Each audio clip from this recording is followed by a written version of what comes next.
Hi, welcome to the FilmCrop channel.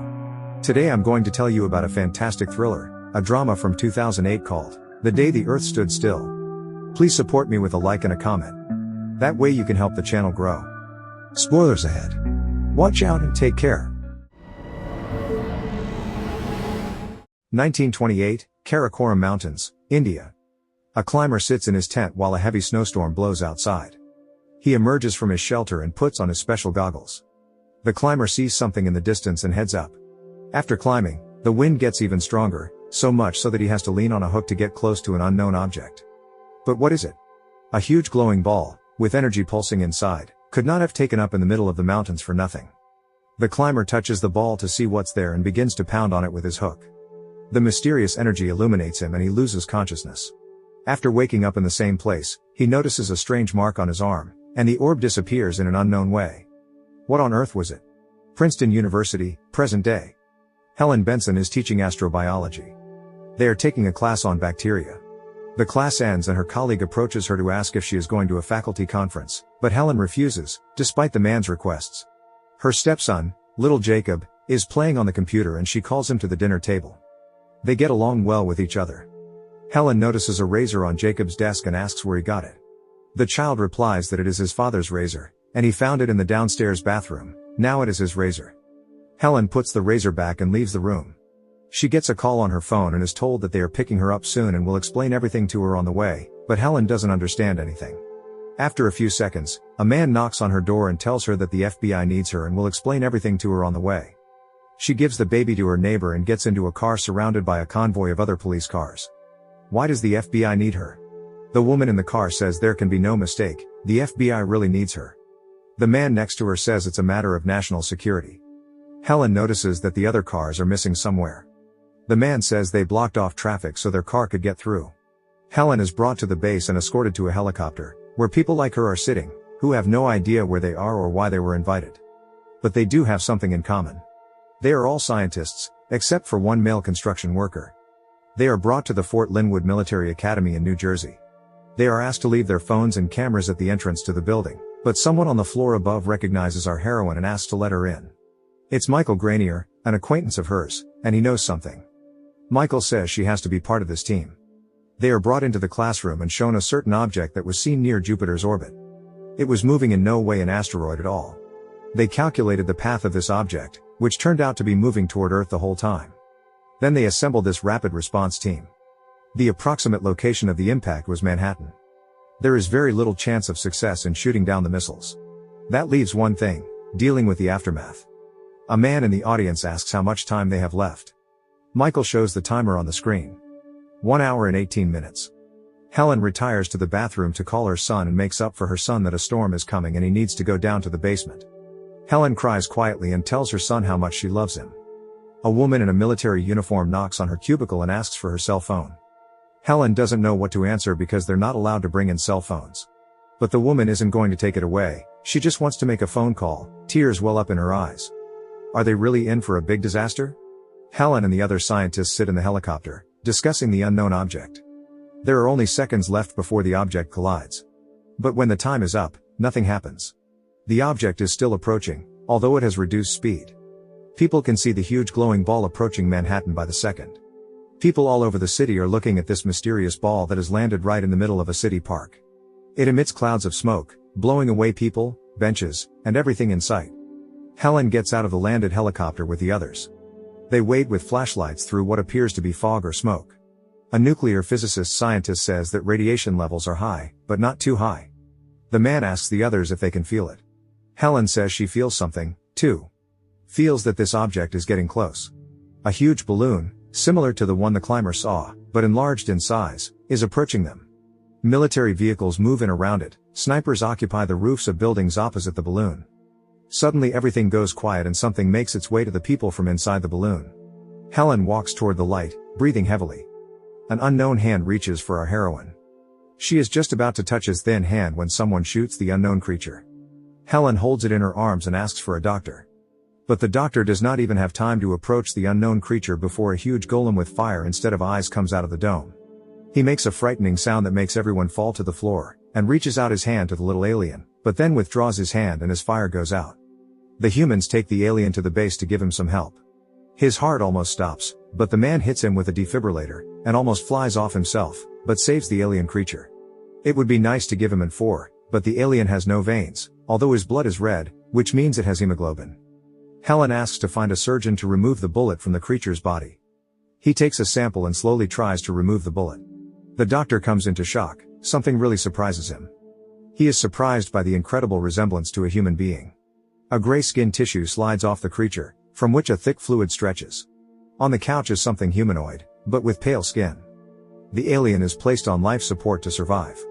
He wakes up abruptly and tries to get out of the machine. Helen calms the alien, who understands human speech. Could he be human? After the events in Manhattan, people panic, trading is stopped and everyone prepares for a mass evacuation.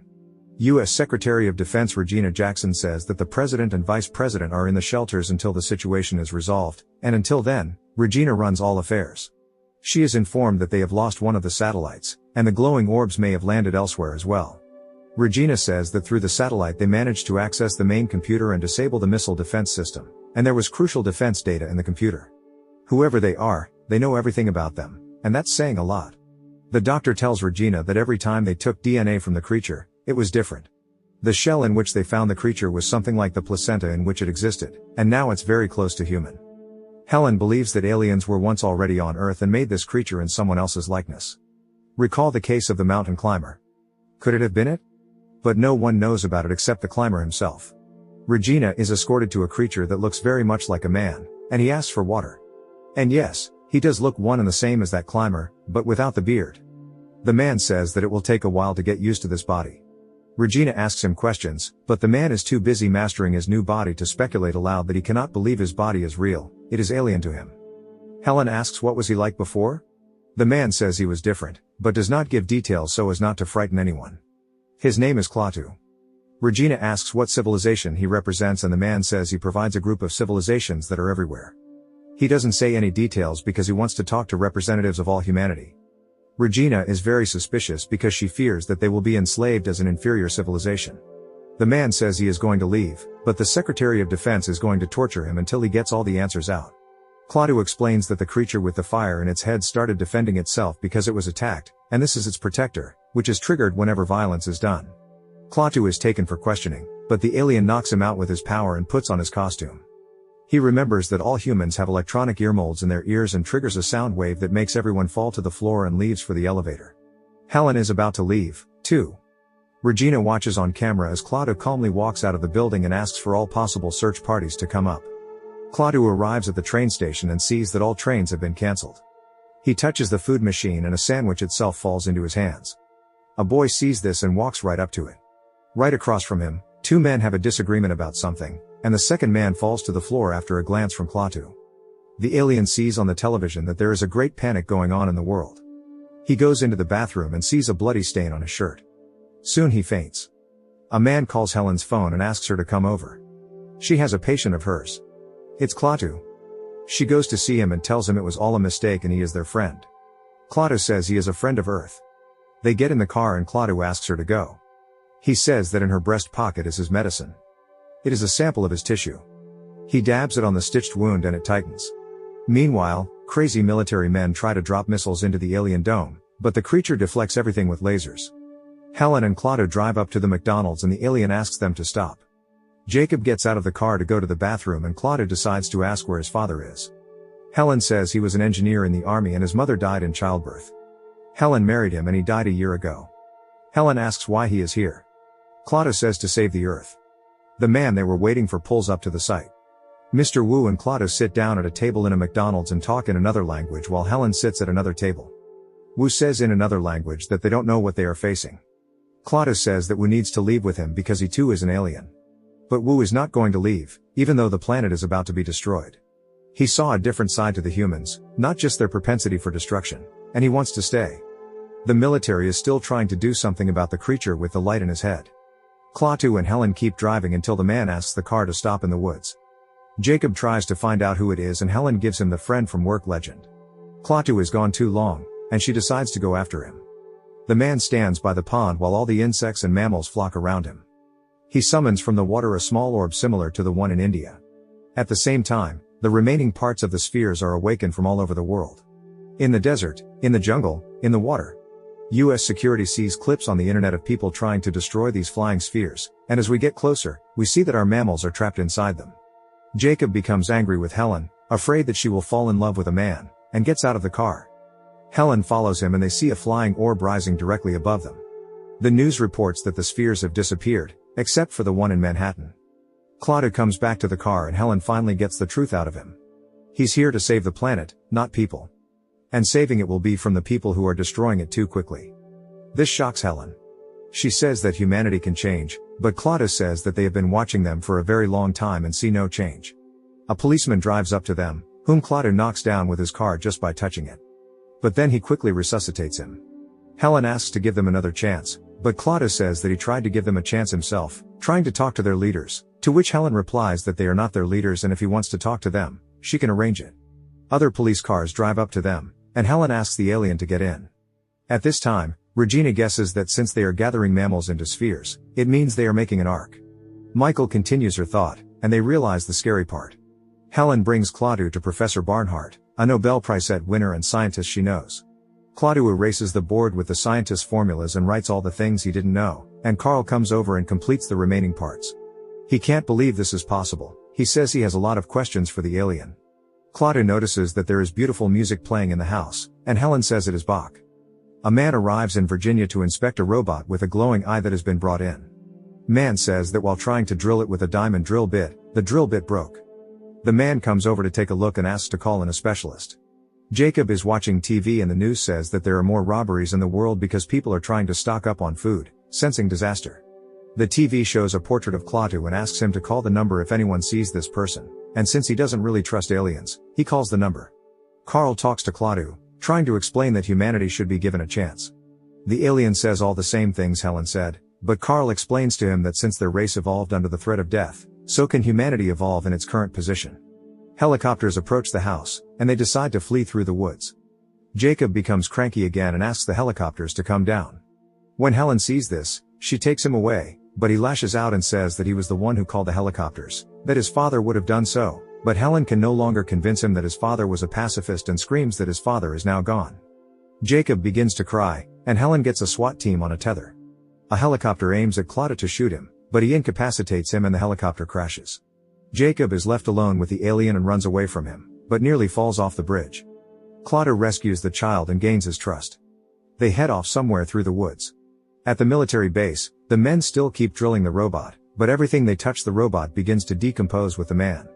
They wanted to destroy the robot, but it turned into something volatile and flew out of everywhere, like dust that destroys everything in its path. People shoot at the flying cloud, completely unaware that there is nothing they can do. No one survived. This flying mass began to move in all directions, destroying all living things, absorbing all objects. It seems to be the beginning of the end. Helen persuades Regina, who has realized how close the end is, and she is released. Michael volunteers to help her. Jacob calls his mother and they go to meet her. He brings the alien to his father's grave and begs him to resurrect him, but Klaatu cannot do it. He tries to explain to the boy that nothing in the universe disappears, but only transforms, but the boy refuses to hear anything and drives Klaatu away. Helen runs up to him and reassures the boy, saying that his father hasn't abandoned him and that she misses him very much, too. They apologize to each other and hug. Klaatu sees this whole scene in the cemetery and comes closer. He says he has seen a different side to people. Helen and Klaatu see a destructive cloud, and the girl asks if this is the end. She says that people can change. The alien believes her and asks her to take him to town. Regina gets a call from the president asking her to continue the fighting, even though even Regina is already asking for peace talks. Helen drives the car to the sphere, near which human missiles immediately fall. Michael dies. They run out of the car, but everything around the sphere is in destructive clouds. Trying to run for cover, they let them inside, and Jacob loses consciousness, his nose bleeding. Klaatu says he is dying.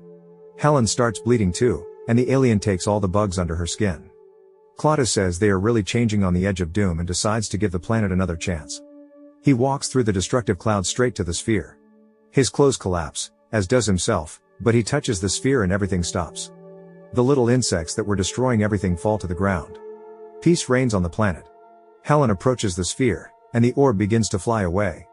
Jacob says it's the alien flying away, not the orb. The planet is saved thanks to Helen, her son, And Karl Bernhardt.